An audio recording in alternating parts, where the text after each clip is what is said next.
আসসালামু আলাইকুম।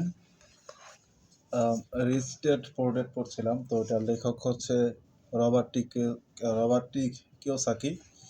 তো এখানে ১ম লেসনে তার ২ পিতার কথা বলছে। অর্থাৎ এটা যদি সংক্ষেপে আমি আপনাদেরকে উদাহরণ দেই, তাহলে তার ২ টা পিতা ছিল। অর্থাৎ একজন হচ্ছে তার জন্মদাতা পিতা, আরেকজন হচ্ছে তার পিতার এক বন্ধু। সেও তার পিতা, মানে পিতার মতো। কিন্তু তার পিতা ওই ২ জনই। মানে জন্মগত দিক দিয়ে না, কিন্তু আসলে তিনি স্বীকার করে নিয়েছেন যে তার পিতা হলো ২ জন। আচ্ছা, ওইদিকে আমরা না যাই। এখানে ১ম লেসনের একটু পরেই যে তিনি মানুষের থিংকিং প্রসেসের এক্সাম্পল দিচ্ছেন। অর্থাৎ মানুষ কিভাবে চিন্তা করে, এরকম একটা এক্সাম্পল দিচ্ছেন। আম আ তিনি বলছেন যে তার যে পোর্ট্রেট ছিল, অ অ এখানে আপনাদেরকে বলে নিই। তার একজন পিতা ছিল, যে জন্মদাতা পিতা ছিল, সে ছিল খুবই গরিব। অর্থাৎ সে গরিব ছিল না, খুব গরিব ছিল না, তবে উচ্চ মধ্যবিত্ত ছিল। কিন্তু যেহেতু তাদের সময়ে আমাদের বাংলাদেশের চিন্তা করলে তো আমাদের এই যে মধ্যবিত্তরা ভালোই চলে। মানে তাদের সংসার চইলা যায়। কিন্তু আমেরিকার বা মিডল ইস্টের দেশগুলোর দিকে যদি আমরা তাকাই, তাহলে সেখানে মধ্যবিত্তরা আমাদের এই গরিবদের মতো চলাফেরা করবে। কেননা তাদের যে খরচ, আমাদের বাংলাদেশের এখন মনে হয় ৳১২৫, তাদের ৳১। তো আমাদের কাছে হয়তো অত টাকা মনে হয়, কিন্তু তাদের কাছে কিন্তু আম কি বলবো? মানে ওরকমই। মানে জিনিসপত্রের দাম কম থাকলেও মানে আমগর থেকে অবশ্যই আবার বাড়তি আছে। তো যাই হোক, যেহেতু তাদের ধনী কান্ট্রি, তাদের দেশে আসলে ওই সময়কার হয়তো গরিব হওয়া খুবই অপমানজনক বা খুবই কষ্টের মধ্যে দিয়ে যাইতে হইতো। তো তার একজন তার পিতার মধ্যে একজন হইল পোর ড্যাড, মানে তিনি যে নাম দিয়েছেন, বইটার নামই আসলে রিচ ড্যাড আর পোর ড্যাড। পুরো বইটিতে তার ওই ২ বাপের কথাই আলোচনা করছে মূলত। কিন্তু বইটাতে অনেক শিখার অনেক বিষয় আছে। তো মূলত যেটা বলছিলাম, যে তার এক পিতা বলতো, one dad had a habit of saying, তার এক পিতার অভ্যাস হচ্ছে এটাই বলা যে আই ক্যান্ট অ্যাফোর্ড ইট, আমি এটা কখনোই সংগ্রহ করতে পারবো না, আমার এটা সামর্থ্যই নেই, আমার এটার করতে পারার কোনো সামর্থ্য নেই। আবার on the other hand forbid those words two be used, আরেকজন এই কথাগুলো বলা ভুলেই গেছে, এই কথাগুলো তার মুখেই আসে না।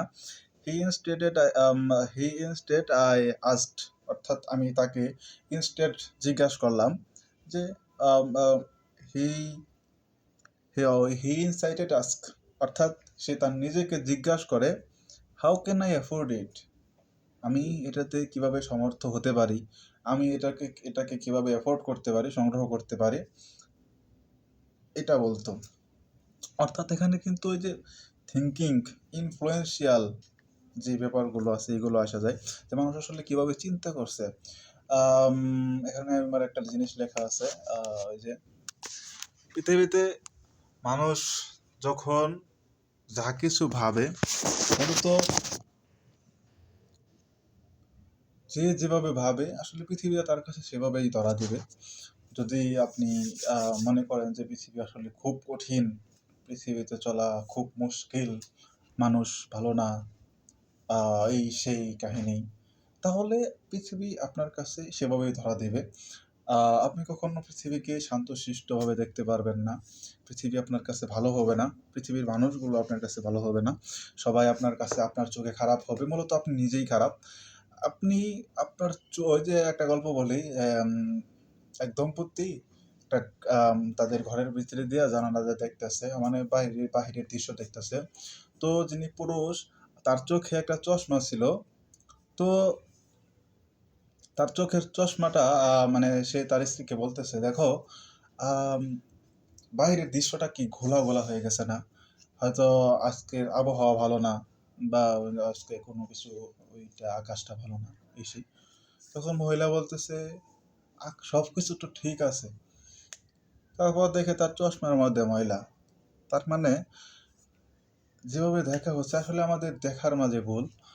যদি আমাদের দেখার দৃষ্টিভঙ্গিটা দৃষ্টিভঙ্গিটা একটু ঘুরিয়ে নিতে পারি তাহলে আসলে আমাদের কাছে আর এটা হবে না যে আম পৃথিবী খারাপ। পৃথিবী খারাপ এই চিন্তাটা আসলে ভুল। কেননা আমরা যেভাবে পৃথিবীকে সাজাই, পৃথিবী তো সেভাবেই সাজবে, না? তো যদি পৃথিবী খারাপ বলি তাহলে আসলে আমি নিজে খারাপ। আমি নিজে খারাপ না হলে আমি অন্যকে বা বা পৃথিবী খারাপ হবে কেন? আমরা যদি সবাই ভালো থাকি তাহলে পৃথিবী খারাপ হওয়ার কথা না। আচ্ছা, তারপর তিনি আবার বলতেছেন যে, "My soon to be rich dad would explain that by automatically saying words, I can't afford it, I can't afford it, I can't afford it." অর্থাৎ তার যে গরিব পিতা ছিল, তার বলতে একটা লোভ হয়ে গেছে যে যেকোনো একটু ডিফিকাল্ট কাজ তার বলা এটা অভ্যাস যে এটা আমার দ্বারা হবে না, এটা আমি করতে পারবোই না। আর by asking the question how can I afford it, your brain is put to work. তুমি যখন তোমার ব্রেনকে বলবে, যখন তুমি নিজের মস্তিষ্ককে বলবে যে এটা আমি কিভাবে অর্জন করতে পারি বা এটা কিভাবে অর্জন করা সম্ভব, এটা কি এটা কিভাবে কোন পথে গেলে এটা অর্জন করতে পারবো, বা এটা অন্যরা যারা অর্জন করেছে তারা তাদের কোন পথগুলো বেছে নিতে হয়েছে বা তারা কোন পথে এই জিনিসটা অর্জন করেছে। তো তুমি যখন তোমার ব্রেনকে প্রশ্ন করো যে হাউ ক্যান আই অ্যাফোর্ড ইট, আমি এটাকে কিভাবে পেতে পারি, আমি এটাকে কিভাবে অ্যাফোর্ড করব, your brain is put to work. তোমার ব্রেন ওই কাজটাকে এভাবে রেখে দেয় বা তুমি কিভাবে কাজ করবে তখন তোমার ব্রেন ওইভাবে চলতে থাকবে। কিন্তু তুমি যদি বলো যে I can't afford it, I can't afford it, আমি এটা অর্জন করতে পারবো না। আরও যদি তুমি বলো যে I can never afford it, আমি এটা কখনোই অর্জন করতে পারবো না, হ্যাঁ এটা এফোর্ড করা আমার পক্ষে কোনোভাবেই সম্ভব না, তাহলে তোমার ব্রেন তো ওখানেই শেষ। তোমার ব্রেন এটা বিশ্বাসই করবে না। পরে তুমি যখন নতুন একটা দৃশ্য, ধরো তুমি এখানে তুমি কোথাও ঘুরতে গেলা, তো ঘুরতে যেয়ে সেটা পরিবেশ খুব ভালো, কিন্তু তুমি পিছলা খেয়ে পড়ে গেলা মাটিতে, তোমার শরীরে পড়ে গেল কাদা। এখন আশেপাশে যত মানুষ আছে সব তোমার দিকে তাকিয়ে রয়েছে, সবাই হাসতেছে। তো এখন বলো, তুমি কি ওখানে থাকবা? তুমি তো থাকবা না, তুমি ওখান থেকে চলে আসবা। তাহলে দোষটা কার? দোষটা কি পরিবেশের, নাকি তুমি যে পইরা গেলা তোমার শরীরে কাদা পড়লো এটা? তখন নিশ্চয়ই তোমার শরীরে কাদা পড়ছে, তার জন্য তোমার ভালো লাগবে না, তুমি সেখানে থাকতে পারবে না, তোমাকে ওখান থেকে এসে পড়তে হবে। তাহলে দোষটা কিন্তু পরিবেশের না।